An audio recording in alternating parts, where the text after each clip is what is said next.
Hello students, welcome at EduCare. This is Vinod Bihani, and today in this session we are going to see this chemistry topic called concentration terms and rate of reaction. This term concentration is frequently used in chemistry, but it has some terms. However, the main term is molarity or molar concentration, but there are few more terms that we are seeing today. And we know in the reaction, reactant change to product. Whenever reaction occurs, the reactant, when they give product, the concentration of reactant decreases continuously or gradually, and that of product increases as the reaction proceeds. Let us see now what are the different concentration terms. The first called molarity. Molarity is also called as molar concentration. It is the ratio of number of moles per unit volume of the solution. So you already know what is meant by number of moles. The mole concept, we have separate video for that already, and there you can see what is meant by 1 mole. So number of moles per unit volume of solution is called as molarity. It is denoted by capital M. Second term is there, that is called as molality. It is denoted by its symbol small m. Molality is the number of moles of solvent per unit mass of the solvent in the kilogram. You already know a solution made up of two parts, solvent in which there is dissolved solute, and that gives solution. These concentration terms, all they are the properties of solution. Different concentration terms that we have started just now. That first one called molarity, second one molality, then the third called as mole fraction.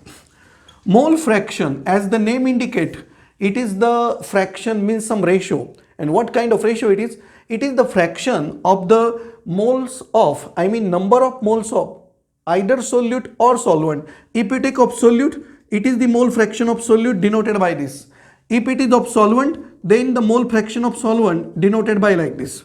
And the number of moles of solute upon or divided by total number of moles in solution, that is called mole fraction of solute. And same it is for solvent, the only numerator changes, it is of number of moles of solvent taken there.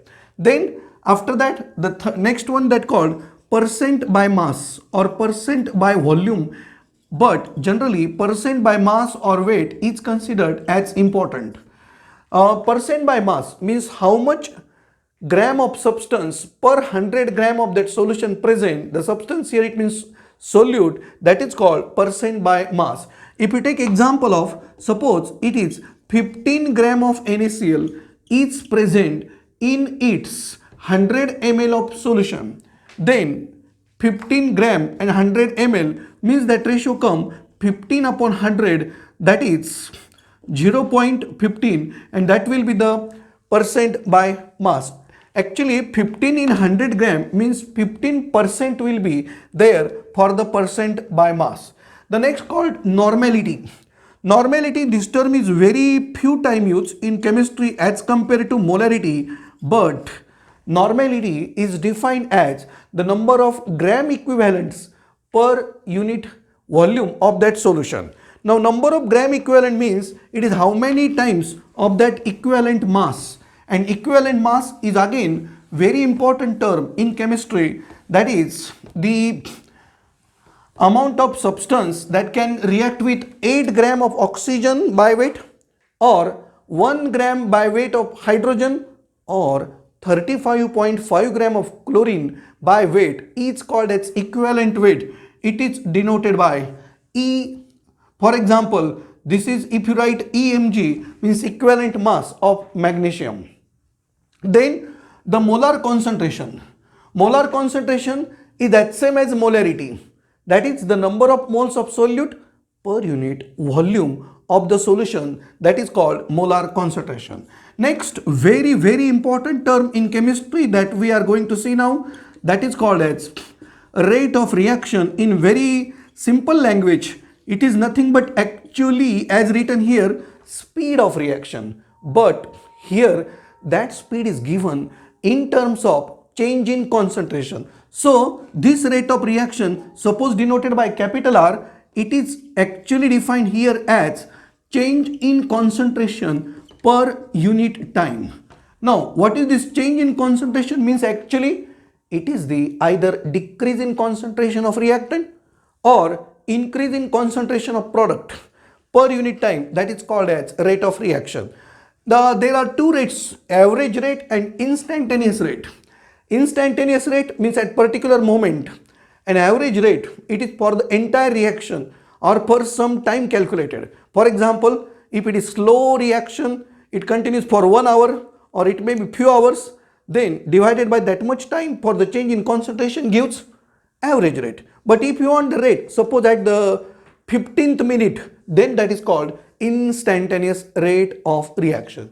What are the factors that affect the rate of reaction? They are temperature, concentration of reacting substances, pressure in case of gases, then physical states of reactant. If same substance taken in its gaseous state or in its liquid state, then the rate of reaction different always. Okay. And the last is use of catalyst. We know catalyst is that substance which increases the rate of reaction by actually without getting consumed in the reaction, and how it is we will have separate video for it. Then the importance of rate of reaction. The chemists or the scientists, they are always interested in the rate of reaction because how fast or slow the reaction takes place, that is important. Time factor important to everybody, to every person, to chemist also. Then in the industry or factory, if the reaction takes slowly, then it is some adjustment like the use of catalyst or changing condition like temperature, pressure, on which rate of reaction depends, then the conditions are altered. So that is a small brief idea about the concentration terms and rate of reaction. In the next video, we will see in detail about the catalyst and its role. Thanks.